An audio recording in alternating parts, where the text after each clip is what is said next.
یہ قرآن ایک بابرکت کتاب ہے جسے ہم نے آپ صلی اللہ علیہ وسلم پر نازل کیا تاکہ لوگ اس پہ غور اور فکر کریں اور تاکہ اہل فہم اس سے نصیحت حاصل کریں۔ بسم اللہ الرحمن الرحیم۔ السلام علیکم ورحمۃ اللہ وبرکاتہ۔ ناظرین کرام، درس قرآن مجید کے آج کے اس پروگرام میں ہم سورہ یونس کی آیت نمبر 65 تا 70 کا ترجمہ اور تفسیر پیش کر رہے ہیں اور آخر میں پوچھے گئے سوال کا جواب ہوگا۔ اعوذ باللہ من الشیطان الرجیم، بسم اللہ الرحمن الرحیم۔ ولا يحزنك قولهم إن العزة لله جميعا هو السميع العليم ألا إن لله من في السماوات ومن في الأرض وما يتبع الذين يدعون من دون الله شركاء إن يتبعون إلا الظن وإن هم إلا يخرصون هو الذي جعل لكم الليل لتسكنوا فيه والنهار مبصرا إن في ذلك لآيات لقوم يسمعون قالوا اتخذ الله ولدا سبحانه هو الغني له ما في السماوات وما في الأرض إن عندكم من سلطان بهذا أتقولون على الله ما لا تعلمون قل إن الذين يفترون على الله الكذب لا يفلحون متاع في الدنيا ثم إلينا مرجعهم ثم نذيقهم العذاب الشديد بما كانوا يكفرون۔ آیات مبارکہ کا ترجمہ ملاحظہ فرمائیں۔ اور رنج مت کریں ان کی بات سے، ساری عزت اور قوت اللہ کے لیے ہے، وہی سننے والا اور جاننے والا ہے۔ آگاہ رہو، اللہ کا ہے جو کچھ آسمانوں میں ہے اور جو کچھ زمین میں ہے، اور یہ جو پیچھے پڑے ہیں اللہ کے علاوہ اور شریکوں کو پکارنے میں، سو یہ کچھ نہیں مگر پیچھے پڑے ہیں اپنے خیال کے اور گمان کے، اور کچھ نہیں سوا بے سند خیالی باتیں کرنے کے۔ اللہ وہی ہے جس نے بنایا تمہارے لیے رات کو چین اور آرام کرنے کے لیے اور دن دیکھنے بھالنے کے لیے، بے شک اس میں نشانیاں ہیں ان لوگوں کے لیے جو سنتے ہیں۔ کہتے ہیں کہ اللہ نے ٹھہرا لیا ہے اپنے لیے بیٹا، وہ پاک ہے، وہ بے نیاز ہے، اسی کا ہے جو کچھ آسمان میں ہے اور جو کچھ زمین میں ہے، تمہارے پاس کوئی سند نہیں اس کی، کیوں جھوٹ کہتے ہو اللہ پر اس بات کو جس کی تمہیں خبر نہیں؟ کہہ دیجئے جو اللہ پر جھوٹ باندھتے ہیں وہ کبھی فلاح نہیں پاتے۔ تھوڑا سا نفع اٹھا لینا ہے دنیا کے اندر، پھر ہماری طرف ہی لوٹ کر آنا ہے، پھر ہم چکھائیں گے انہیں سخت عذاب بسبب ان کے کفر کے جو وہ دنیا کے اندر کیا کرتے تھے۔ آپ صلی اللہ علیہ وسلم دیگر انبیاء علیہ السلام کی طرح اپنی قوم کو اللہ کی طرف بلا رہے ہیں اور دعوت دین، دعوت حق دے رہے ہیں، لیکن منکرین، مشرکین اور منافقین آپ صلی اللہ علیہ وسلم کو اور اہل ایمان کو تنگ کرنے اور پریشان کرنے کا کوئی موقع ہاتھ سے جانے نہیں دے رہے تھے، اور اس طرح آپ صلی اللہ علیہ وسلم بے لوث ہو کر جو ان کی فلاح کے لیے اور ان کی بہبودی کے لیے کام کر رہے تھے تاکہ یہ سب آخرت کے عذابات سے بچ جائیں،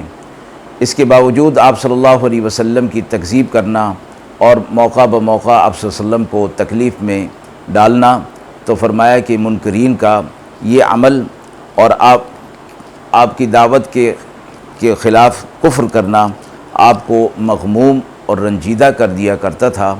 اور آپ کا مغموم اور رنجیدہ ہونا ایک طبعی امر تھا۔ اس وجہ سے آپ صلی اللہ علیہ وسلم کو قرآن مجید میں اللہ رب العزت نے مختلف انداز سے مختلف مقامات پر تسلی اور تشفی دی ہے کہ آپ ان کے انکار کرنے سے گھبرائیے نہیں اور پریشان مت ہوئیے اور غم نہ کیجیے۔ ساری قوت اور ساری عزت اللہ کے پاس ہے، وہ جسے چاہتا ہے عزت دیتا ہے، جسے چاہتا ہے ذلت دیتا ہے۔ مراد یہ کہ وہ سننے والا، جاننے والا ہے، وہ دیکھ رہا ہے آپ کے عمل کو بھی، اور آپ کی مخالفت میں جو منکرین کے اعمال ہیں وہ بھی اللہ رب العزت دیکھ رہا ہے، اور اسی کے مطابق ہی اللہ رب العزت ان کے ساتھ آخرت میں فیصلہ فرمائے گا۔ آسمان اور زمین، دنیا میں جو کچھ بھی ہے سب اللہ کی ملکیت ہے۔ یہ لوگ جو اللہ کو چھوڑ کر دوسروں کو اللہ کے ساتھ شریک ٹھہرا رہے ہیں، فرمایا کہ ان کے پاس اس بات کی کوئی دلیل نہیں ہے، یہ محض اپنے گمان پر چل رہے ہیں یا اپنے آباء و اجداد کے طریقے رسومات پر چل رہے ہیں، ان کے پاس کوئی اس کی دلیل موجود نہیں ہے۔ اور قرآن مجید بار بار حق کو ثابت کرنے کے لیے ظن اور گمان کو فرماتا ہے کہ اس کا کچھ بھی دخل نہیں ہوتا، کیونکہ ظن اور گمان ایک فانی چیز ہے، غیر مستقل چیز ہے، جبکہ حق ایک مستقل چیز ہے، اور اللہ کی طرف سے جس بات کو حق فرمایا گیا وہ حق ہے، اور جس کو باطل فرمایا گیا وہ باطل ہے۔ تو قرآن مجید اس بات کی بار بار تاکید کرتا ہے کہ حق کے ثبوت میں ظن اور گمان کو کچھ بھی دخل نہیں ہے۔ قرآن مشرکین کے شرک کے اوپر دلیل جو ہے وہ طلب کرتا ہے کہ تمہارے پاس کوئی دلیل نہیں ہے، تم محض گمانوں پر چل رہے ہو، اللہ ان چیزوں سے پاک ہے جو تم اس کے ساتھ شریک ٹھہراتے ہو، اور تمہارے پاس اس شرک کی کوئی دلیل بھی موجود نہیں۔ اگر دلیل ہے بھی تو وہ تمہاری اپنی طرف سے گھڑی ہوئی ہے، اس کو دلیل حقیقی طور پر اسے دلیل نہیں کہا جا سکتا۔ اس سے اگلی آیت میں فرمایا کہ اللہ نے تمہارے لیے رات کو بنایا اور دن کو بنایا تاکہ تم رات میں آرام اور سکون حاصل کرو، اور دن تمہارے دیکھنے بھالنے اور معاش کے لیے، کاروبار کے لیے اور دنیاوی طور طریقوں کو اختیار کرنے کے لیے اللہ نے دن بنایا ہے۔ اور اس میں ان لوگوں کے لیے نشانیاں رکھ دی ہیں جو اللہ کی بات کو، حق بات کو سنتے ہیں۔ اور مراد پچھلی آیت کے ساتھ اس آیت کا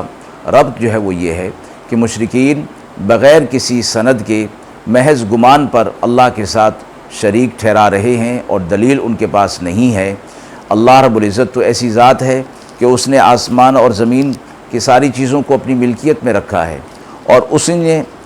دن کو بھی بنایا اور رات کو بھی بنایا، اور اس دن اور رات کے اندر بھی توحید کی نشانیاں تمہارے لیے موجود ہیں اگر تم اس پر غور اور فکر سے کام لو۔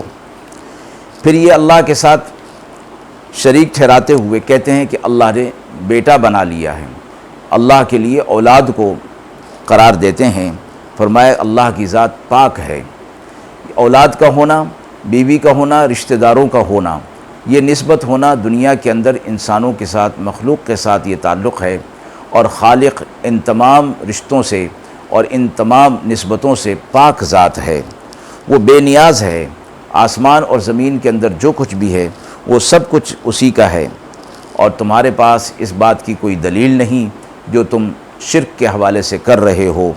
کیوں اس بات کو کرتے ہو جس کا تمہیں خود علم نہیں، اور پھر اس کی نسبت تم اللہ کی طرف کرتے ہو؟ یعنی اللہ پر جھوٹ باندھنا۔ جھوٹ ویسے ہی خراب چیز ہے، بری چیز ہے، اور اس کا وبال بہت بڑا ہے، اور پھر جب اللہ پر یہ بہتان باندھا جائے، جھوٹ باندھا جائے، تو فرمایا گیا آپ صلی اللہ علیہ وسلم سے کہ آپ کہہ دیجئے کہ جو جھوٹ باندھنے والے ہیں، اللہ پر افتراء کرنے والے ہیں، وہ کبھی فلاح نہیں پا سکتے۔ دنیا کے اندر ان کو اللہ کی طرف سے تھوڑا سا عیش اور آرام جو ہے وہ دے دیا گیا ہے، اور یہ ظاہری عیش و آرام اہل ایمان کو اس غلطی کے اندر مبتلا نہ کر دے کہ یہ شاید اللہ کے برگزیدہ ہیں، یہ اللہ کے پسندیدہ ہیں۔ فرمایا کہ دنیا کا نفع تو بہت ہی تھوڑا ہے، انہیں پھر ہماری طرف ہی لوٹ کر آنا ہے، پھر ہم انہیں شدید عذاب میں مبتلا کریں گے کہ جو دنیا کے اندر یہ کفر کیا کرتے تھے، شرک کیا کرتے تھے۔ آج دنیا کے اندر یہ لوگ عیش اور آرام کے اندر ہیں، تو فرمایا کہ یہ عیش اور آرام بھی ظاہری طور پر ہے، اور اللہ رب العزت کی طرف سے انہیں یہ دیا گیا ہے تاکہ وہ اسی کے اندر مست ہو جائیں اور اسی کے اندر ہی گم ہو کر مزید اپنے کفر کے اندر بڑھتے چلے جائیں۔ البتہ جو لوگ اپنے کفر پر مطلع ہو گئے اور انہیں تنبیہ ہو گئی اور انہوں نے دنیا کے اندر ہی اپنے کفر سے توبہ کر لی اور ایمان لے آئے، تو اس عذاب شدید کی وعید سے وہ لوگ بری ہوں گے، اور یہ عذاب شدید کی وعید ان لوگوں کے لیے نہیں ہے۔ آیت کے حوالے سے سوال پوچھا گیا ہے کہ دنیا کے نفع کو تھوڑا کن معنوں میں فرمایا گیا ہے؟ فرمایا گیا کہ اللہ کا انکار کرنے والے مشرکین، منافقین، دیکھا جاتا ہے کہ دنیا کے اندر دنیا کی نعمتیں ان پر اللہ کی طرف سے وافر مقدار میں نازل ہو رہی ہیں، تو فرمایا گیا کہ دنیا کی یہ ظاہری نعمتیں ان کے اوپر جو نظر آ رہی ہیں وہ ظاہری سطح کی ہیں، اندر سے کھوکھلے ہیں یہ لوگ، اور ان تمام چیزوں کے باوجود بھی ان میں راحت اور آرام اور سکون نام کی چیز نہیں ہے۔ اور یہ سمجھنا کہ ان چیزوں کی وجہ سے راحت اور آرام ملتا ہے، یعنی دنیاوی ساز و سامان، دنیاوی نعمتیں، مال و دولت، اقتدار اور دنیاوی ساز و سامان، فرمایا گیا کہ اگر ان چیزوں کے اندر اگر سکون ہوتا تو پھر ان لوگوں کو بھی سکون میسر ہوتا، لیکن ان لوگوں کو یہ سکون جو ہے وہ میسر نہیں ہے۔ قرآن بار بار اس بات کو کہتا ہے کہ جو قومیں دنیا کے اندر ایمان اور تقوی یعنی عمل صالح کی نعمت سے اور دولت سے خالی ہوتی ہیں، انہیں فلاح حاصل نہیں ہوتی۔ وہ آخرت کی نعمتوں سے تو محروم ہوں گے ہی، لیکن دنیا میں بھی ان کے لیے عیش اور آرام وقتی ہے اور ظاہری سطح کا ہے، اور اس کے اندر پائیداری نہیں ہے۔